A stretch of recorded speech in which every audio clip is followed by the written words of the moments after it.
You know, I actually just want to throw some spanners into the works, right? So let's say he wasn't traveling, but, you know, the current situation was still prevailing. Would you blame him for not traveling? No, the issue is this. The issue is this. Nobody's blaming President Buhari for traveling, really. What Nigerians are blaming me for is this.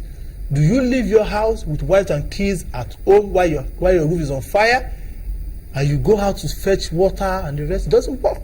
What you do is you ensure you quench that fire first before you start traveling. If Nigeria is in order, if economy, President does not forget it. President does not even have an economy advisor. So if we will keep wasting our time, and obviously the president it looks like someone that is not ready to listen to advice. I'll be very frank with you. If Mr. President feels that he has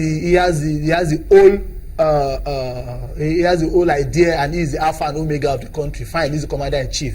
I cannot question that. The constitution has given him that position. But what I can question is that at least he should be able to listen to the voice of reason sometimes. We are talking about the naira eating 400 naira per dollar. It is preposterous. It is the first time in this country. Boladale, you know, I think it's quite poignant what you've just said. You're talking about him, you know, having advisors around him and, you know, having certain people in certain positions. And of course, we're also coming off the back of 26 heads of parastatals being sacked.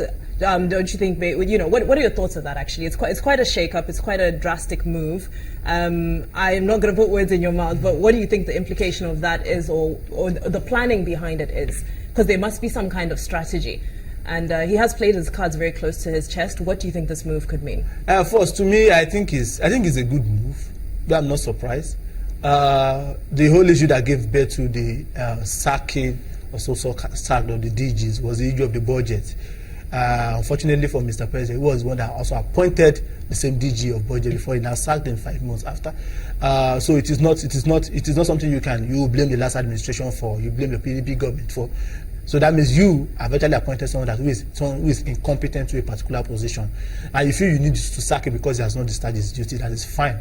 He also had to lay off some individuals. That contradicts what you just said, Boladale, because you just said he's not listening to advice, to the right advice. No, and now he's decided, he appointed someone and decided that the person maybe wasn't performing according to his expectation. So now he's moved on. So, you know, isn't that some kind of indication? No, there's a difference, and I'll tell you where the difference lies. We're talking about the economy. Presently, there is no framework for economy in Nigeria.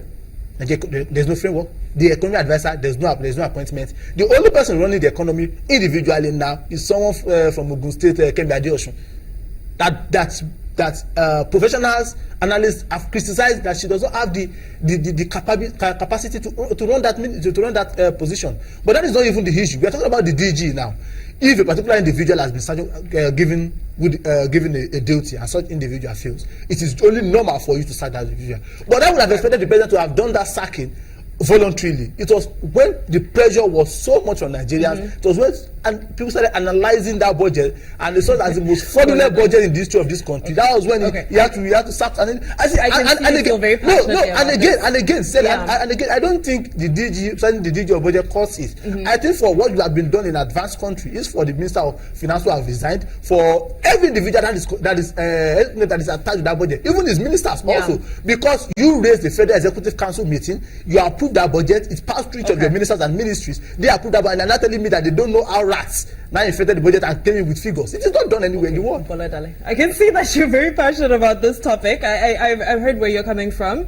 I'm sure our viewers at home are also going to have a lot to say and comment about with regards to your thoughts. We're going to move on to another very hot topic, which has been the youth protests due to the closure of the JAM registration before the publicized date.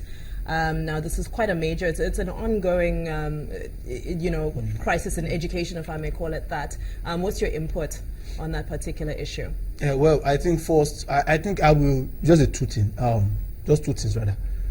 JAM on its own, Nigeria has a culture. We have a very bad culture. Anytime, even during the BVN also, it had to be shifted for a while. The first time they gave a deadline, people didn't meet up with it. Later there was another deadline. They have there's this thing we call they have this brigade approach to things. Fire brigade approach rather to things. They don't do it when it ought to be done. And at the end of the day, they complain of the demand for time the demand of more times and more times, which is bad. We should do something. We should change. But however, I think JAMB also they are also to be blamed because you gave you gave a date. You should have adhered strictly to that date, and now they are telling us they want to close. It's not done anywhere. If you know that they have the capacity to meet up with these people, you should have advertised. Nigeria has the youth population of over 70% of us are youth within the age range of 18 to 25. So if you should know that, especially you have people that are yearning to go to the universities because they are prepared, especially this time of the year. So you should have made your plan well, and you have budget for it. So I don't know. All right. Well, let's hope the issue gets resolved soon. We're going to move on to the senatorial election reruns that took place in Benue South Senatorial District and Benue State, Imo North Senatorial District, Kogi East Senatorial District, and Kogi Central Senatorial District. I know you got some very shall I call them deep opinions? I've sidelinely I've been saying it for a while. I think democracy is not for Africa. Oh. Yeah. Wow, did you just say that? Yeah. I'm going to give you my reason. I think democracy is not for Africa. I know we can have democracy with people voting, but we cannot change our own. I think we can adulterate that process. Because personally to me, and this is just my own personal opinion, I don't think Senator David Mark should have been re-elected.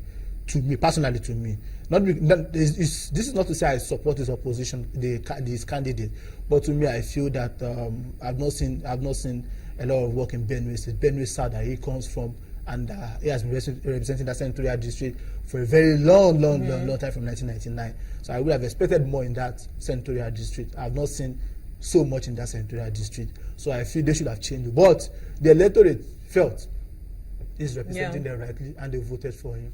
Which is democracy, and democracy. We like when people get what they choose. Which is good, is good, but maybe because I will feel that maybe informed people should have been, but that is personal now to me.